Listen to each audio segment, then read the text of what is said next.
Gordon, welcome to the Innovation Podcast. How are you doing? Doing great. Good to be here. Thank you. I'm Phil. I'm partner at Webisoft. As I mentioned, this is a new venture for us, venturing into the podcast ocean. We figured can't beat them, got to join them. And so now we're doing video content. Do you mind giving us, a brief introduction of yourself, where you are at the moment, and Sure. basically what does Gordon do in a day? Sure. So I'm Gordon Pospisil. I'm a petroleum engineer with 40 plus years of experience in the oil and gas business. I got my degree at University of Texas in Austin and actually moved to Alaska and started a career with ARCO. And then that was back in the days when some of the major oil fields, Prudhoe Bay, Park, were being brought on. So it was an exciting time with technology and drilling a lot of wells. Ultimately, ARCO was acquired by BP. I transferred over to BP, global company, was excited about that prospect. Ended up through various roles as a petroleum engineer and essentially moving into an executive leadership role, but focused around technology. And a lot of my technology background was in the areas of enhanced oil recovery, particularly around gas injection, actually horizontal drilling and fracture stimulation. So my last assignment with BP was as vice president of technology with their heavy oil group located in Calgary. And so I worked that, developed some patents for enhanced oil with steam-assisted gravity drainage, was very interested in that. And then had an opportunity to essentially move to a small company, and I joined Liberty Resources, based in Denver. And we were on the second generation of a tight oil play, essentially acquiring acreage in the Bakken. Our CEO was actually Chris Wright, who is currently the Secretary of Energy. So that was an interesting time. Chris is a brilliant person and well positioned to lead that effort. So also great opportunity for me to work with him, in a technology-oriented space of essentially fracking, drilling long horizontal wells, fracture stimulation, and of course, trying to make money in that. This was the 13, 14 timeframe. So I had, with that, about the 10-year stint, we had acquired over 85,000 acres, drilled over 100 wells, developed a midstream company, and then just in recent years, sold those assets. And with that, I've moved on to another venture where I'm focused more on the enhanced oil recovery for tight oil. One of the things that we innovated on when I was working in the Bakken with tight oil was actually injecting gas with the idea of initiating a process of additional recovery that was moving beyond the concept of drill and drain, which at this stage, most of the companies are all focused around that essentially as the primary mechanism for recovery. So we did 3 innovative pilots and advanced water and gas injection. With that, ultimately, as I mentioned, sold the assets. And of course, Chris and others have moved on. So with that, I'm working with that concept of trying to bring enhanced oil recovery, typically in the form of what we refer to as huff and puff, that is injection and then producing back for tight oil. That would be, in my view, the next opportunity for innovation within the major play right now that's going on with tight oil in the U.S. So that arrives a long-term Alaska resident, having married with 2 adult children here, enjoy outdoor activities, hiking, biking, skiing, and traveling. With that, enjoy. We're actually looking at fall right now, if you can appreciate that perspective with leaves turning and snow on the mountains here in Anchorage. How does fall differ from where everywhere else? Essentially, my only exposure to what you just described is the Outdoor Boys YouTube channel, which I was a huge fan of when he stopped producing videos. I don't know if you know that one. I don't. That you would like it. You would like it. It goes in the Alaska wilderness essentially, and tries to survive for 2 days or 3 days, under certain conditions. Sure, we can relate to that. We have a remote cabin, so we with that fly out. It's located on a lake. So with that, you're off the road system. We have what would be an independent grid with wind and solar, based power. So in the perspective, you just have real rapid changes in seasons. So we're going in recent weeks where we had 20 hours of daylight, so everybody literally get off work in the afternoon and you go hike a mountain, because you can stay out till 11 or 12 o'clock, although you still have to get up and go to work. So, with that, where it's starting to get dark again, it's actually a bit of a relief because you can start to get back onto a more regular schedule. Get But more with sleep, that I fall guess. leads, yeah. So I have family, let's say in Austin, San Antonio area of Texas, they're still experiencing high temperatures and that sort of thing. For us, it's getting down in the 40s, degrees Fahrenheit, snow in the mountains and leaves turning, with that definitely experiencing fall. A lot of outdoor adventure, opportunities here in Anchorage. Yeah, Austin is the last time I went, it was a little warm to say the least. Yeah. How would you describe the company you're at presently? And also before that, what is EOR actually? How would you define it? Sure. So EOR is a term used to describe literally enhanced oil recovery. So it's used often with a conventional reservoir that would be oil and gas that is being developed from a high permeability conventional accumulation of oil and gas. Enhanced oil recovery would typically involve some extreme or technology deployment like gas injection or chemical injection. The conventional oils fields are typically developed where you initially put the wells on natural flow, with just the reservoir pressure. And then you would do what's called secondary recovery, which is often just injecting water to maintain a material balance and keep pressure up. And then enhanced oil recovery would be when you do something beyond that. So for right now, it would be fairly typical to have a gas injection or a chemical injection in a conventional reservoir. But in these tight oil plays, tight oil being when your rock is maybe 1/100th the permeability. So instead of millidarcies, it's microdarcies or nanodarcies, in terms of very, very tight. But the fracture stimulation in horizontal wells have allowed the light oil to flow or gas. And then the challenge is how you can do something more than just to use the natural pressure to flow. What would you describe as an outdated process that you're still stuck with for any reason, whether Sure. it's just a legacy thing, cost of doing business thing, or Sure. So one of the things that I think the technology has arrived at is very cheap sensors and cheap capturing of data. So often wells even in the new developments, with super major oil companies, they're doing periodic well testing. So literally they're flowing wells into a common flow line and tank battery where the oil, water, and gas is separated, and they're only testing it maybe every few weeks or every few months. And with that, you can imagine you have a limited amount of data from the well's flow. And with that, it reduces the opportunity to intervene, to make adjustments and to optimize production. So I think that would be a legacy behavior that some companies still follow, essentially to save the money and manpower. But obviously, we know that getting more information from the well has value in terms of optimizing recovery. so what's the blocker you think to make that investment into kind of a future proof to, Yeah, as you can setup, let's imagine, say? it's all ultimately it's about people and their attitude.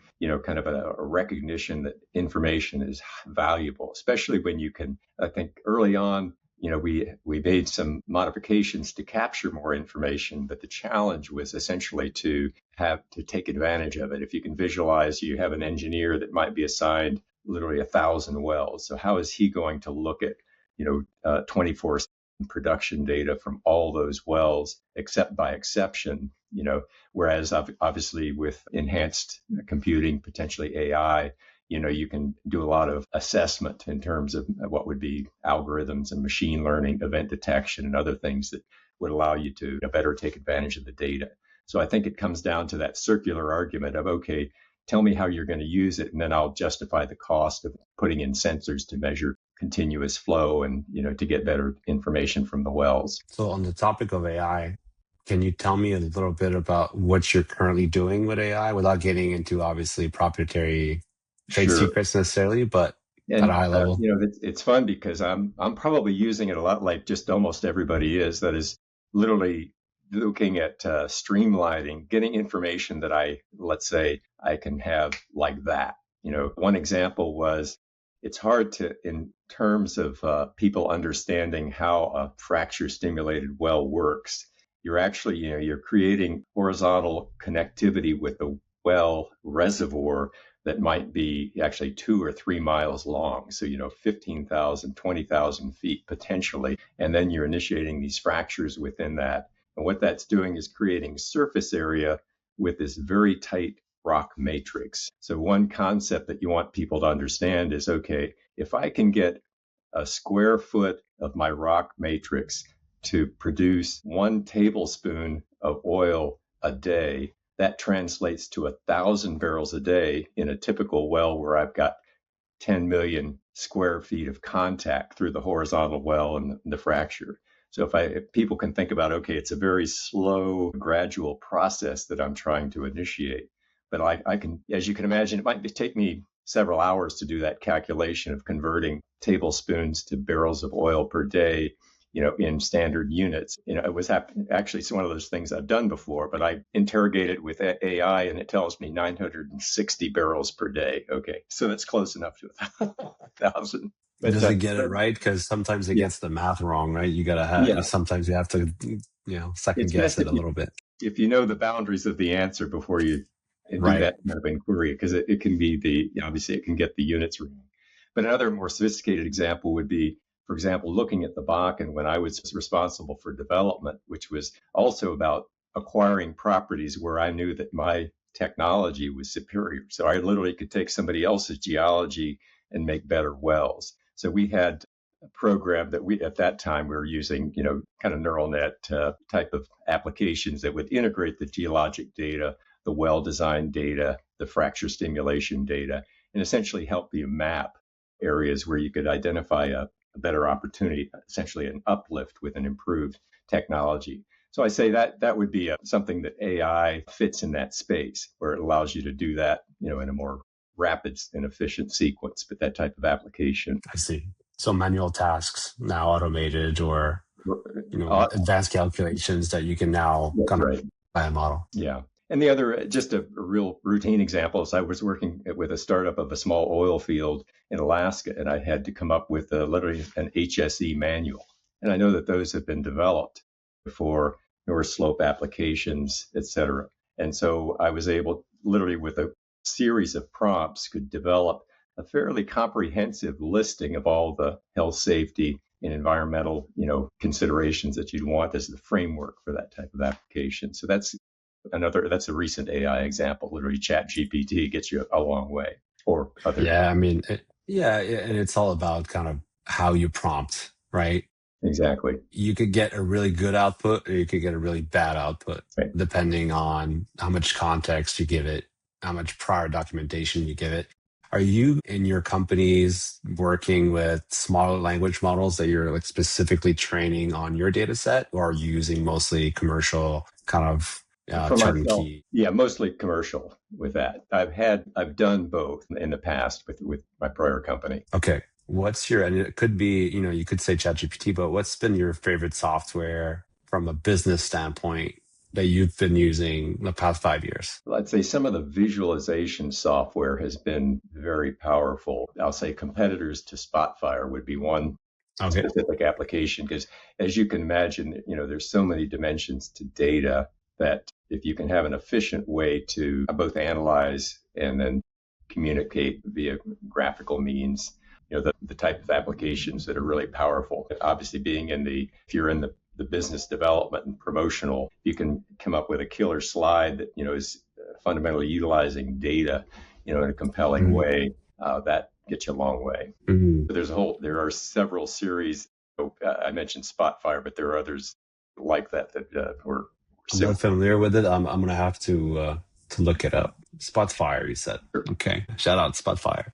And it's interesting because some of those, like that application, it's used in the medical community, as you can imagine, data visualization, and it's Yeah, I could imagine that. good carryovers. What's a hidden, I wouldn't say problem, but what's a headache that you guys have that outsiders wouldn't see? Like something that's really, actually really hard to solve that we kind of take for granted, people that are outside of obviously the oil industry. So let's say me using my car, kind of assuming gas somehow gets to to the gas station, like what would you say is the biggest maybe misconception or just something we don't see at all? Sure. Yeah, I think the I'll say the business challenge of investment, so I went from being with very large companies, literally super majors, to being with a small company where it's a handful of people. And so I think there's a sense of the technology, when you hear about fracking, drilling and fracking, there's not an appreciation just for the chemistry, the intensity of the science behind what it takes to drill a horizontal well. That is, you're doing Hmm. everything from the standpoint of actually constructing this pipeline that may be 5 miles long, that goes down 2 miles, makes a 90-degree turn, and then stays with an interval that's 10 feet. So if I showed you a map, literally you're drilling from a central location in town over to a park that's several miles away, and then drilling within a sidewalk thickness target to stay within the target of the reservoir. So that fundamental challenge, first off, you've got to obviously know what your target is, but then the mechanics of drilling and then initiating the pipeline communication in that, I think, is underappreciated. So the fundamental technology has evolved literally over 60 years. More recently, a lot over the last 20. Then the other part of it is making money doing that. I think there's a sense that the oil and gas is just so much more profitable. Actually, is obviously super majors. Unfortunately, in the last 15 years, have gone from, that is, the investment component within the market. It was about 14% in the oil and gas energy space. So that is of all the weight equity value. Now it's about 4%. So it's just this dramatic change in terms of how much of the market is going into, particularly oil and gas investment. And yet the great thing is it's still oil and gas. Obviously, oil right now is down about 15%, at around $60 to $65 a barrel. And on a real terms, it's as cheap as it's ever been. And yet there's still, companies out there that are, able to make money, drilling wells. So it's, I think the marginal economics of the business is part of it, along with the sophistication of the technology. Is probably neither of those are fully appreciated. It's been costing more to operate, you would It say? absolutely. It does cost more to operate. If you can imagine right now, it's a very complicated supply chain. Typically, Yeah. we would use very specialized steel, typically international, not, I can more specifically say Chinese, source steel to Hmm. meet the requirements that is very specific to something, a pipeline that you can build that is bendable and, corrosion resistant and all those things. The supply chain is complicated. And so, as you can imagine, tariffs and, regulations come into play, Yeah, those are a bit unpredictable, aren't they? To say the least. to say the least, along with the oil price. Yeah. And I was going to say, I was going to ask about regulatory frameworks, the fact that it's kind of an ever changing landscape, right? How do you keep up with that? And how do you kind of almost like future proof the business where Sure. it won't Sure. be as impacted if there's a big regulatory change? Yeah. Well, you can imagine the regulatory framework. The big thing is stability, because if you understand what the regulations are, for whether it's emissions, whether it's for underground injection control, that is, managing what would be shallow and deep zones, all those things, as long as it's understood and it's fairly stable, that's where the engineering and the science comes in. It's when they're increasing, so all of a sudden your emissions go to, an order of magnitude reduction in some area. So you're essentially, your facilities aren't really designed for that level. That's when it's hard. I think our business kind of focuses on literally well permits. So if we can get access to the resource through the lease program, typically, of course, it's onshore with tight oil and gas. And then we have an idea that, okay, we can meet all the requirements that it takes to get a well permit. Typically, a company would create this backlog of several hundred well permits, and then your front end is actually to come up with your rig schedule and your drilling order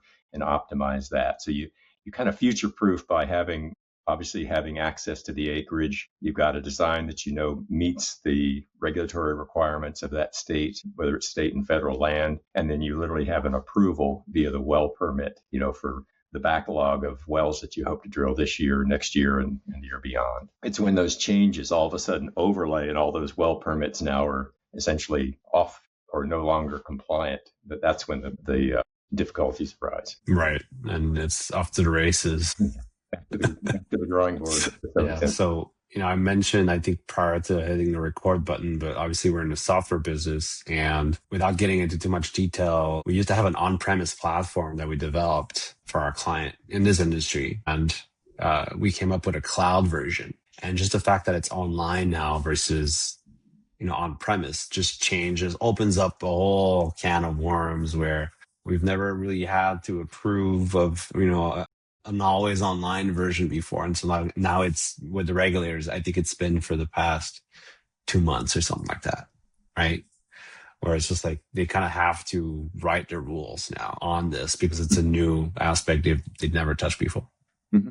What's the biggest problem you've encountered that was kind of hidden in plain sight the entire time? Like, oh, this is there. We need to fix it. Boy, that's a good question. I think the one I'd highlight is just one of the areas of focus that I've got right now, and that is the fact that we can inject and maintain the reservoir pressure by using the produced water and the gas that are actually being developed as part of our oil production. So I think that's what the operators are a little slow to adapt to. It's interesting because, I do personally, because I focus on the technology space of the oil and gas business, I'm proud of the innovations that have been made in horizontal wells and fracture stimulation and chemistry. But there is often a decades-long time frame from when the idea first comes into play. For example, Arco as a company was innovating horizontal drilling in the mid-80s, but the first fields that were developed using solely horizontal wells probably were around 2000. So literally, millennial type of application before it hits, you would say, broad application. So I think a lot of innovations are identified, but then it takes a while before let's say, a conservative operator is able to take on the risk, of that technology. So my more specific application would be, these tight oil plays so right now, over 95% of the new wells in the United States are being drilled as horizontal fractured wells in tight oil and gas. And of those, there's only a few applications of doing anything beyond the drill and drain process, that is to use the natural reservoir energy to produce. And so the very next generation is, okay, how do we maintain the reservoir pressure? How do we continue to get more recovery of oil and gas, oil in particular, beyond the literally 2 to 4% that we're currently getting of the oil in place. So in my opinion, it's kind of a huge opportunity in plain sight to think that we're going to do some kind of a process that will stimulate additional oil recovery from the wells that we're drilling today. Identified there are some solutions out there, inject water, inject gas. What innovation are you looking forward to the most? Like that you're seeing coming? It's not there yet, but it's going to hit in the next couple of years. Is that one of those? Sure. It really is. A lot of what has made horizontal drilling and fracking economic is just literally optimization of the same process. That is, we just become better. We can drill horizontal wells for a tenth of what we could because of the design and the supply chain and just hundreds of minor innovations in the rig and in the equipment selection, materials, and all that. And similarly in fracture stimulation, we've just made many, many innovations to make it cheaper and better. So I think that's the same with enhanced oil recovery, that is injection processes, where we'll be able to design the initial well so that we can inject into it and then have a secondary or tertiary recovery process in addition to just the drill and drain. Adapt our entire operation so that we're low cost and efficient. And the innovation or the positives are that fundamentally, if you inject gas and water into the tight oil reservoir, you can actually stimulate more and get more oil recovery. And the process works. It's just a matter of getting where it is economic with your design. That's where information in science, artificial intelligence will help you to do those, to make the innovations, to make it lower cost, to make it efficient, and to make it a continuous process as part of the production operations. So you're thinking basically ask the AI models of, hey, I have this process, how can I optimize it? Right. It That would would, probably get it done, actually.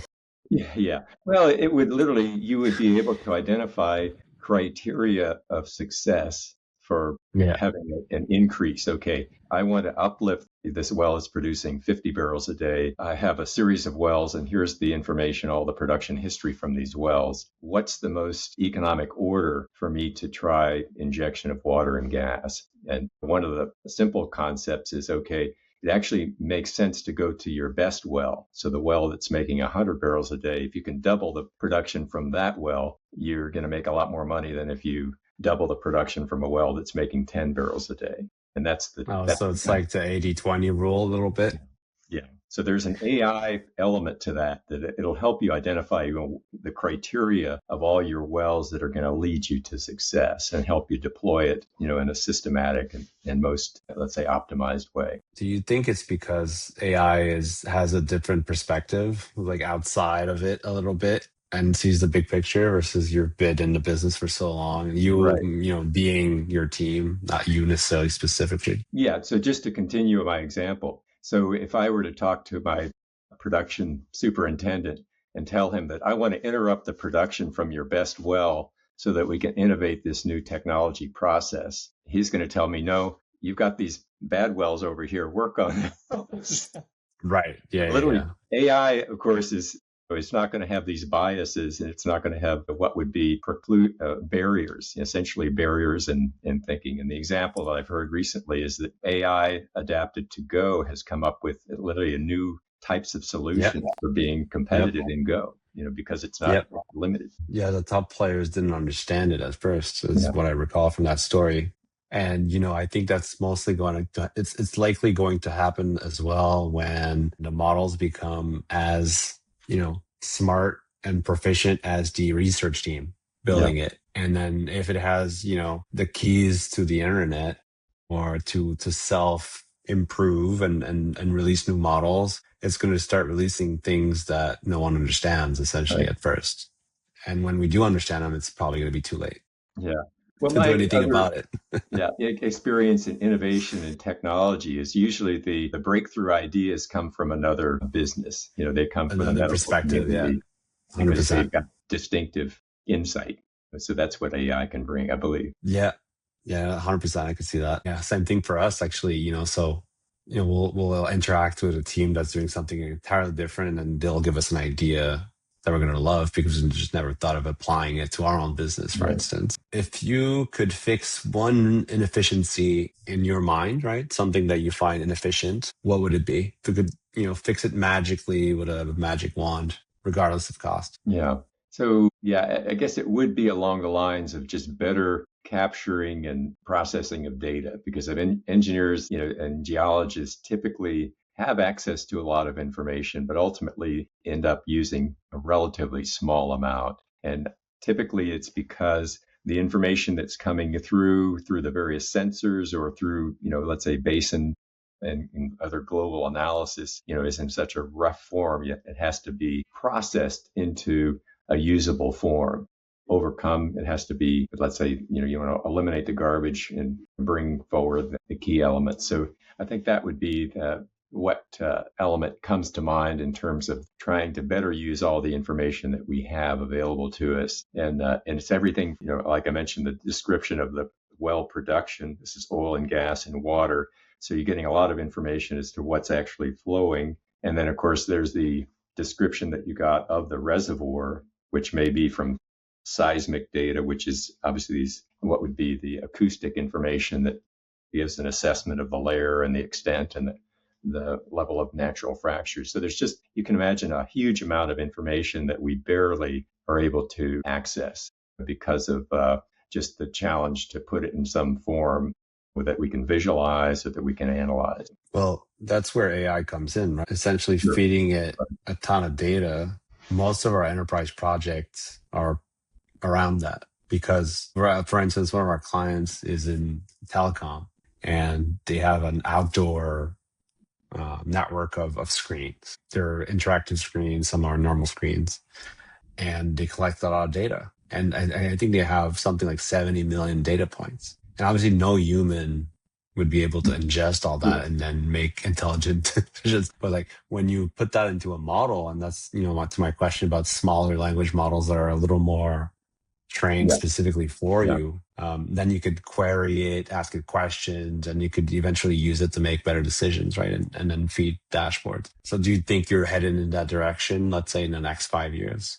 Definitely that's the direction. And I think that was, for example, my most recent company, that was one of our innovations. So we were, in our opinion, we had the best fraction. We have data to support that for the wells that we put on production. And we had the best fracture stimulation design in terms of its effectiveness. And then yet we were always analyzing data, from our wells and the broader the basin in order to challenge and to continue, to innovate. And we would have literally we went through generation 6, 7, 8 of our designs because we were always trying to improve, use the information, neural net type applications to come up with the factors that would improve our simulation, in terms of cost effectiveness and recovery. So that, the data, essentially better using the data, and that kind of continuous learning loop is such a fundamental element. Literally you can't appreciate. So I've in the oil and gas business as a petroleum engineer for 40 years. So 20 years ago, I would have said my career was ebbing because all the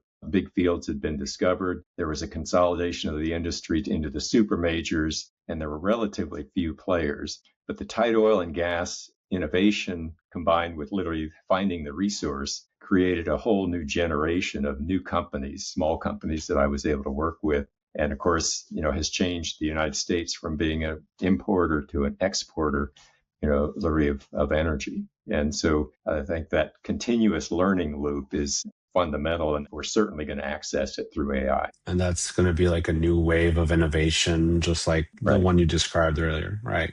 That's right. So That's you what I think think. AI will create kind of a whole new set of startups potentially? I would think there's enough space there that it could create, those early movers, in the various areas, whether it's the drilling technology, the frac technology, hopefully the enhanced oil recovery technology. Yeah, I think all of a sudden they'll have a strategic advantage, and they'll be able to raise money Mhm. and do projects. How do you see the future of your industry with, EVs coming along? And, obviously there was a big hype for a while and everyone said no more gas cars and Sure. 2035. Now they're, retracting that a little bit. It Yeah. seems we're going back to gas a little bit, but Yeah. still like renewables obviously is the hot topic, like, Yeah. most of the Well, time. I think there's, Um, I'm a big believer in the concept of best use of our resources. mhm. And so, living in a city, that a quiet electric vehicle has a lot of appeal, a lot of the noise and the emissions, and those are all positives. So I think, certainly a believer in, efficient electric vehicles having a space in the transportation space. I think, though, for example, oil and gas, oil use in terms of, and gas use in terms of pharmaceuticals, chemicals, the clothes we wear, all the materials, that's a great application that fits. It doesn't necessarily, oil doesn't need to be a transportation fuel, That's for right. literally, so I think there's a transition that's going to occur driven by economics and best use. So I'm on the other side. If I look at the global perspective of, the United States, we use 10 times as much oil per capita as in China, and they use 5 times as much as they use in Africa. So in my opinion, other 7 billion people are going to come up the curve in terms of their access to energy, largely, probably through oil and gas, fossil fuels in the fullness of time. So I think there's a big demand, but there's also a lot of space for what would be electric power, through nuclear and other sources. So I think there's a good space for fossil fuels. The concept of emissions, managing CO2 emissions, that's an engineering problem. And, there are Mhm. engineering solutions for that. Carbon capture utilization, is a real application. So I think, we'll come up with solutions that make it acceptable. Last minute thing, right? We really need to get this under control, and everyone's going to put their brains together. It'd be great if we could get out further in front, but I think, Yeah. ultimately some of the bigger things are probably going to be, more power generation through nuclear, and that is Yeah. a lot less emissions, and hopefully that'll Yeah. take up space. I think gas, just a reminder, has a quarter of the emissions of coal, in terms of power generation. So it makes a lot of sense to use gas-fired power generation, in replacement of coal. That's been a big help for the U.S. to reduce our emissions. Is there a particular thing that keeps you up at night about the future and the trend that you're seeing that's kind of worry? Well, I do feel I worry about climate change, and I worry about that as part of the global challenges that we've got. Having Mhm. visited places like Malawi, places in South America where they don't have access to energy, and they have less, obviously less means in terms of their quality of life. So I really feel, in my opinion, we should be looking at global solutions. We should be looking at humanitarian considerations as we focus on the energy picture and obviously all the other elements. So I'm concerned that there's been a move away from a global view, and that thinking in terms of obviously helping collaboration. We've got boundaries in our discussion, but I think we can do better in terms of helping to bring up the quality of life for all people. And I do feel that access to energy, low cost energy, is one of the It's one of them for sure. requirements, yeah, and opportunities. Yeah. So on the innovation topic, and this is my last question, by the way, I know we're Sure. coming up on time, so I want to be Sure. mindful of that. What would you say is a real blocker for innovation, if there is one, right? Is it mostly tech, resources or culture? I think it's culture. I can't help but, as I described, in dealing with a field, someone that's operating a field, on the day-to-day basis, their challenge is managing risks, and and technology inherently is a risk. That is, by nature, you're trying to innovate, trying to do something for the first time and to make an improvement. But I think there's got to be a balance between risk, that allows for innovation, and getting more specific to, okay, we've got to take this well offline so we can inject some gas and water in it so we can make some more oil in the future. And that, I think, is a cultural issue, and comes down to the long-term, short-term view as far as the company outlook, trying to meet the demands of next year and not just next quarter. But Right. I think that's definitely Yeah. an innovation. Sometimes can be a little short-sighted Yeah. on what's important. Yeah. We're guilty of that also internally. Sometimes it's what about next month? Yeah, but what about next year? Let's do something that's a little more future proof. I'm optimistic. I feel like we arrive in the fullness of time. We arrive, the good solutions come out, and innovations are made. Just like carbon capture, we'll get it at the last minute. I can Well, see it. I can see it happening. it's very doable. That's my I like perspective. what you said. It's an engineering problem, engineering solution. Yeah. Most likely, that's true. Gordon, it was great to have you on. Is anything you want to get out there as a Oh, last I little would just message? encourage.